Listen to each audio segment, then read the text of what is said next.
Thank you, Mr. Chair. Mr. Chair, yung first questions ko ay i-address ko kay Ms. Sunshine Fajarda. Go ahead. Ms. Sunshine Fajarda, tama po ba kayo ay lawyer? Yes, Mr. Chair. Okay, Mr. Chair, since our resource person is a lawyer, unlike me and millions of Filipinos who are not lawyers, then we expect much from these kinds of people. Lalo na't lawyers should not use their knowledge of the law para abusuhin yung ating mga sistema. Would our resource person agree? Yes, Mr. Chair. Okay. Mr. Chair, tama ba na merong, hanggang kailan po kayo sa DepEd nag-serve as officer? I served until July 15, Mr. Chair. July? 2024. Okay. Nung time ninyo sa DepEd ay nandyan na ba in place ang no-gift policy? Resource person familiar kailan nagsimula ang no-gift policy sa DepEd? When she started her term in the DepEd, Mr. Chair. Ibig sabihin, nung nag-start yung term niya at sa time din na siya ay DepEd Secretary, si Ms. Sunshine Fajarda ay naging bahagi rin ng DepEd family, in place na ang no-gift policy. Yes, Mr. Chair. Mr. Chair, I'd like to know yung pagtingin ni Ms. Sunshine Fajarda, kung tama po ba o mali na mag-abot ng pera ang isang top official ng isang ahensya sa iba pang top officials kung meron siyang gustong hingin na pabor? Mr. Chair, that's wrong. But if you're going to ask me, I did not ask you, Mr. Chair. Mr. Chair, our resource person need not be defensive dun sa pagsagot. Tinatanong ko lang po kung pagtingin nyo, tama po ba o mali ang ganong pangyayari? So, pagtingin po ninyo ay mali iyon? Naturally, it's wrong. Yes. It's wrong. Yes. Mr. Chair, kahit anong form ng pag-abot ng pera, halimbawa, naka-envelope, mali po iyon. Mr. Chair, it depends if it's just a form of gratitude. It will depend on the circumstances, Mr. Chair. There is no... ang pabor, yung isang top official sa iba pang top official ng ahensya. Is this hypothetical, Mr. Chair? Yes, Mr. Chair. Okay, if it's hypothetical, yes. Okay. Mr. Chair, ibig sabihin, in whatever form, bawa yung pera, electronic. Through electronic means, pinadala, mali din iyon? It will depend on the circumstances again, Mr. Chair. It's connected again dun sa previous question, Mr. Chair. That if it's for a favor, yes, I believe so, Mr. Chair. Na mali. Na resource person, na isang abogado. Here, we request our resource person na maging responsive po dun sa mga tanong, given that I already asked dun sa unang tanong pa lang na kung yung objective ng pag-abot ng pera ay para mag-secure ng mga pabor. So, again, Mr. Chair, kung yung purpose ng pag-abot ng pera ay mag-secure ng pabor yung isang top official sa iba pang top official, whether electronic man yan o naka-envelope, mali po yun. Anong pagtingin po ng ating resource person? Yes, Mr. Chair. Mali. Mali po. Yes. Okay. Mr. Chair, kung may ganong pangyayari na may isang top official na nag-abot ng pera sa iba pang top official, bawa naka-envelope, mali po ba o tama na hayaan iyan ng head of agency? Again, if you're anchoring your question to the first premise, which Yes. is asking for a favor, yes, it's wrong. Mr. Chair, mali rin ba na hindi lang basta hayaan pero kung yung head of agency ay mismong nag-utos ng ganon? Yes, Mr. Chair. Mali rin yun. Yes, Mr. Chair. Mr. Chair, kung yung head of agency ay nag-utos sa kanyang opisyal na mag-hand out ng mga naka-envelope na pera as form of allowances to secure favors, mali din ba iyon? Yes, Mr. Chair. Mr. Chair, again, with the same context sa mga previous na questions, regardless kung ano pa yung source mali ba ang ganong practice na ang isang head of agency utusan ang kanyang opisyal na mag-hand out ng ganong mga pera as form of allowance? Based on my previous answers, Mr. Chair, yes. Na mali. Sige, Mr. Chair, mali po o tama na kung may ganong iaabot na pera to secure favors, kung kukunin iyan sa regular fund, mali po ba o tama? What do you mean regular fund, Mr. Chair? Regular fund ng isang agency. To secure favors, mali pa rin, Mr. Chair. Mali. Mr. Chair, to secure favors, mag-aabot ng pera as form of allowance at kukunin sa confidential fund. Mali po ba o tama? Definitely mali, Mr. Chair, because confidential funds, they have specific uses. Mr. Chair, sa pagkakaalam po ng ating resource person, saan ba dapat, kung assuming meron, saan po dapat ginagamit ang confidential fund? Saan po ginagamit ang confidential funds? I'm not really that familiar, Mr. Chair, because, but I know that it is under JMC 2015-01. There are specific uses for that. At meron din bang batas na nagsasite na dapat sundin ang ganong joint circular 2015-01? JMC itself is the law, Mr. Chair, on confidential funds. Mr. Chair, iba po ang circular sa batas. So, then again, kung i-refresh po ng ating resource person who is a lawyer, yung mga basis for the use of confidential fund, tingin po ba natin meron pang ibang basis citing that joint circular? That's the only basis that I know of, Mr. Chair. I'm not really that familiar as to the different or other laws on confidential funds.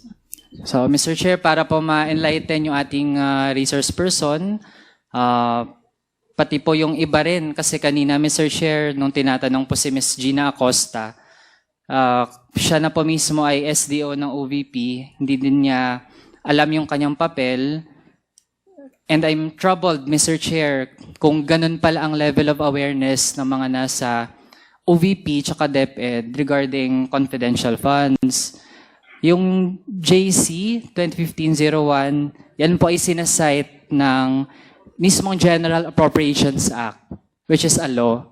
Kaya po, ibig sabihin, kapag may mga lumabag dun sa paggamit ng ganong joint circular, ay pwede ding lumabag sa batas dahil po yan ang minamandita dapat sundin when it comes to the use of confidential fund.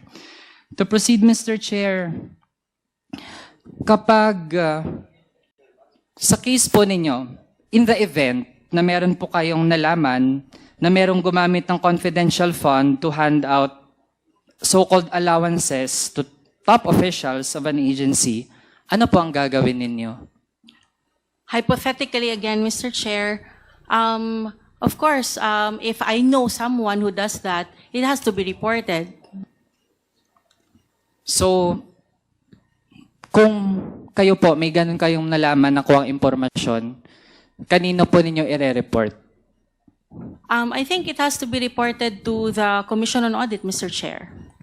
So, as an official of an agency, dediretso po kayo sa COA. I'm not really that familiar on how to report such cases, Mr. Chair, but yes, or it can be through the Ombudsman or through any other agency which can actually look into and investigate on the matter. Hindi ninyo ito isusumbong sa nakakataas na opisyal? Yes, Mr. Chair. It can also be through the highest official of the agency which handles the said agency. Mr. Chair, paano naman po if ever na mismong higher official ang nag-utos sa inyo na gamitin ang confidential fund for the purpose of handing out allowances to other top officials?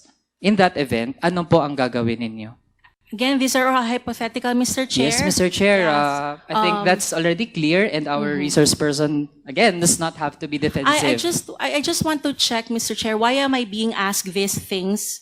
These are all hypothetical. Why am I being asked these things? Mr. Chair, I think we have already established kanina na bahagi ito ng deliberasyon ng ating komite, And I advise for the third time yung ating resource person na wag pong masyadong maging defensive kasi po ito ay bahagi nung pag-check natin dahil nga lumitaw na sobrang naabuso ang confidential funds. So we'd like to know from those who have served actually top positions sa ating mga ahensya, ano ba yung pagtingin doon sa nakita nating mga nangyari? So we want to see how we can have better safeguards dun sa pera ng bayan. So again, kung wala naman pong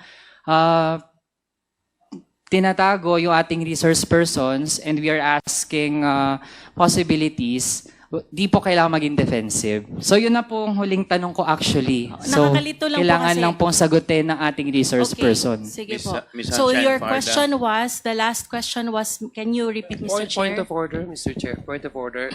What is the may I point of remind- order yes. of Honorable Yes. Zia Londoño? Yeah, may I remind our resource persons to speak when they're being recognized. Yes, Mr. Chair. Thank And you. please, I apologize, Mr. Chair. okay. Tsaka hindi po kayo po pwedeng magtanong ng question. So, parang I apologize, siya po ang Mr. tinatanong Chair. ninyo eh. Yes. Please continue, Congressman Manuel. Thank you, Mr. Chair. Mr. Chair, kung merong higher official na nag-utos sa inyo na gamitin ang confidential funds for the purpose of handing out allowances in the form of cash na naka-envelope to other top officials in your agency, ano ang gagawin niyo kung sakali? That official may be reported to the Ombudsman, Mr. Chair. So, ibig sabihin, you are ready to file a complaint against that higher official If that is the case, if it is true, Mr. Chair. and you are willing na ilahad ang iyong nalalaman. If that is an actual circumstance, Mr. Chair, of course, Mr. Chair. Okay. So, ayun, nasagot naman pala, Mr. Chair. So, yun lang yung mga tanong ko so far for Ms. Sunshine Fajarda. And again, we would like to remind her at ay dapat po hindi matakot sumagot. At in fact, kung meron pong nalalaman na dapat ay alam ng komite, alam ng taong bayan, mainam po na mag-come forward at magsalita. Kasi Mr. Chair, then again, ang pinag-uusapan natin dito, hindi to pera ng iilan. Kahit po yung mga kababayan natin na hindi po well-versed dun sa batas, I'm sure no one, even yung mga lawyers po natin, know everything. Pero alam po ng taong bayan na basta pera ng bayan, dapat ginagamit ng tama. Mr. Chair, next question ko po will be addressed to Mr. Lemuel Ortonio. Mr. Lemuel Ortonio, you're recognized. Thank you, Mr. Chair. Maayong gabi, Your Honor. Mr. Chair, si Mr. Ortonio po ba ay abogado din? No, Your Honor, I'm not a lawyer. Okay, but the Chief of Staff of the OVP is a lawyer, am I correct? That's correct, Your Honor. How about the Vice President? Yes, the Vice President is a lawyer. She is a lawyer? Yes. Okay. Mr. Chair, kasi kanina sa mga tanong po kay Mr. Ortonio, kung paano nagamit, paano pinapaliwanag, paano ginamit, several responses po, Mr. Chair, ay tinuturo ang security officer na pinagbigyan ng buo-buong confidential funds.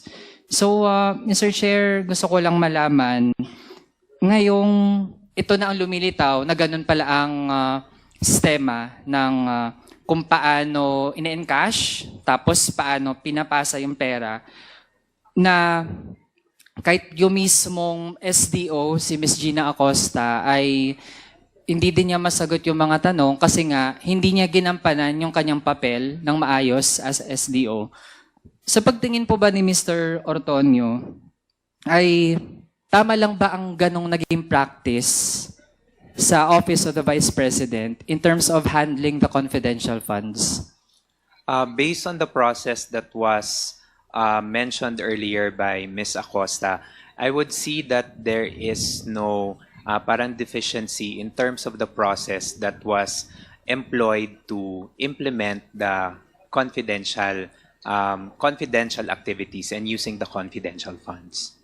Ibig sabihin, sa pagtingin po, Mr. Chair, ni Mr. Ortonio, na yung SDO in-encash ng buong-buo yung confidential funds mula sa isang cheque, tapos binigay din ng buo doon sa security officer, tapos yung security officer lang pa yung nakakaalam saan napupunta, tapos sasabihin po ng chief of staff, hindi niya alam paano nagamit, kahit po yung SDO hindi rin alam. Tingin niyo po okay lang yun?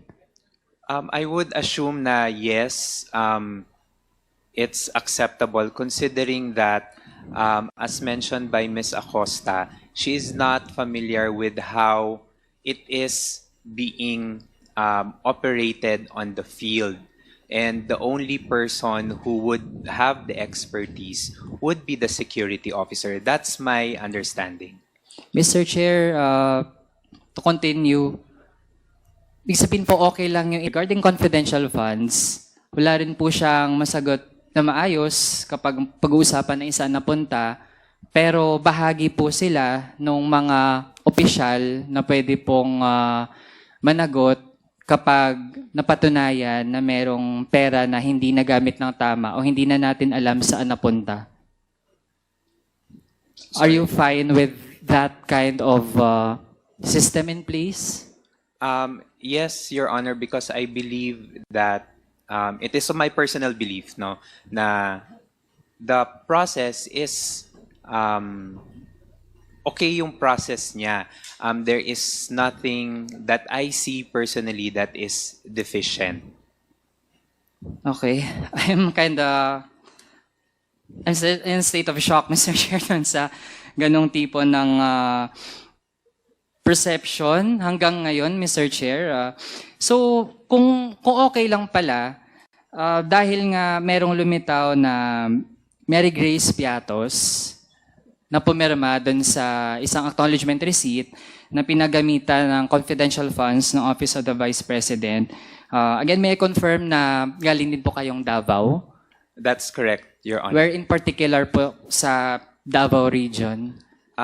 Davao City. Davao Davao City. City. And can you also attest na merong mga may apelidong Piato? It can be that there is a Piatos in Davao, but personally, I do not know of someone personally. Kasi Mr. Chair, well, madali din naman pong i-check online somehow. Pwedeng ma-quick check. Ako po, Mr. Chair, I'm not from Davao. I'm from Iloilo City. Pero Mr. Chair, nung chinek natin, kung merong nagkakaapelido na Piatos, Mr. Chair, single T lang. Merong mga may apelidong ganon, pero hindi double T.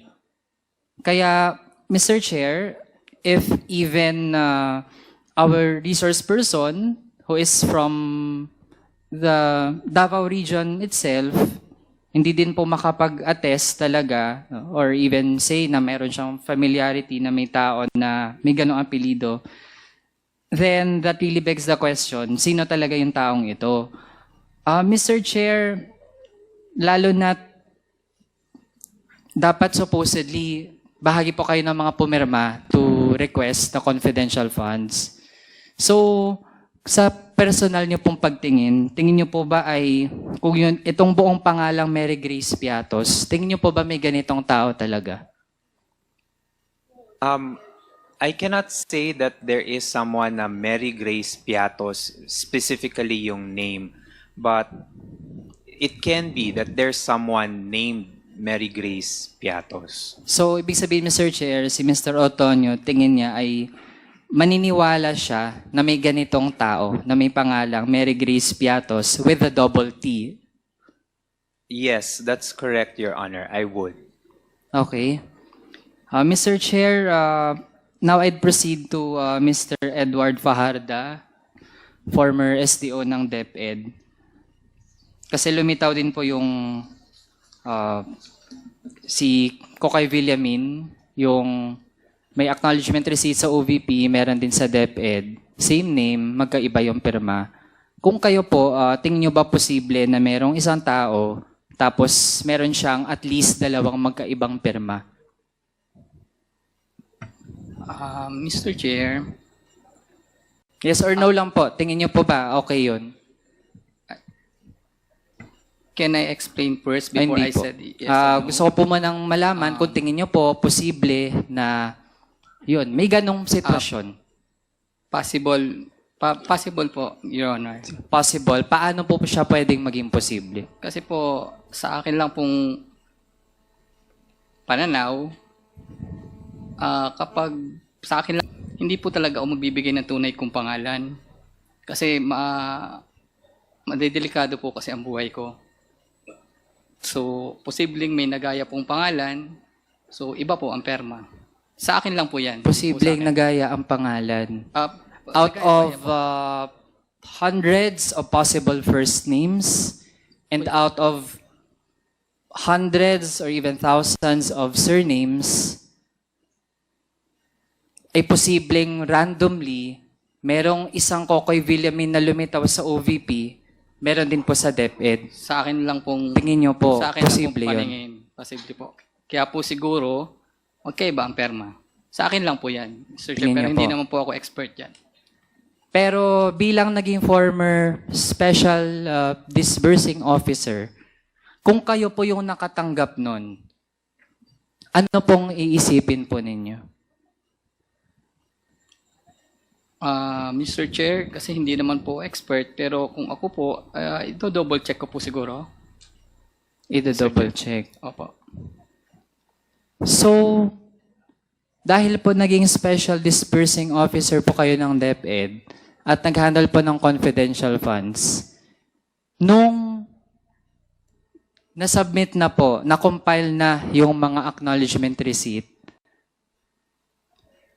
na-check nyo po ba lahat ng yon para ma-encounter yung Kokoy Villamin? Mr. Chair, ang gina-check ko po kasi sobrang dami po niyan.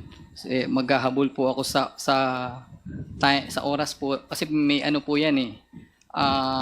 Pag sinasubmit po yan, 30 days after the quarter.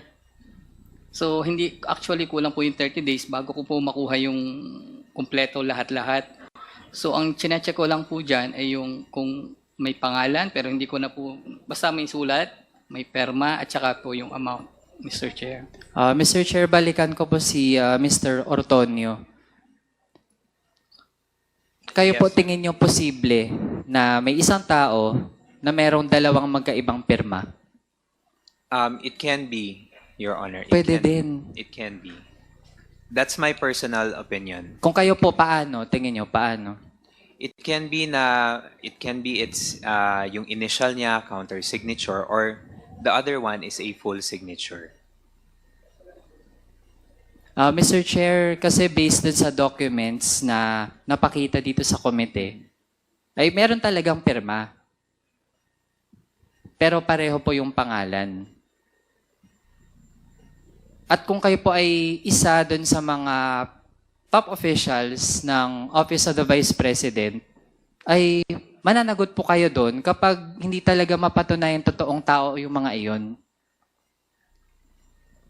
So, would you still stand by your belief na posible po that to prove how public funds were used, okay lang na merong may naka-receive na ganong tao na merong dalawang magkaibang pirma? It can be, Your Honor, but of course subject to verification. So, kung kayo po malalaman nyo na may ganun pala, anong gagawin nyo? Double check, Your Honor. Double check and verify. Yeah. Okay, Mr. Chair, hearing that, actually, lalo ko pong naiintindihan bakit nangyari itong hindi talaga kapanipaniwala at actually horrifying na paggamit ng confidential funds. Kasi pala, ganito yung mga opisyal na meron, yung OVP tsaka DepEd, at ito yung mga pinamunuan ng Vice-Presidente.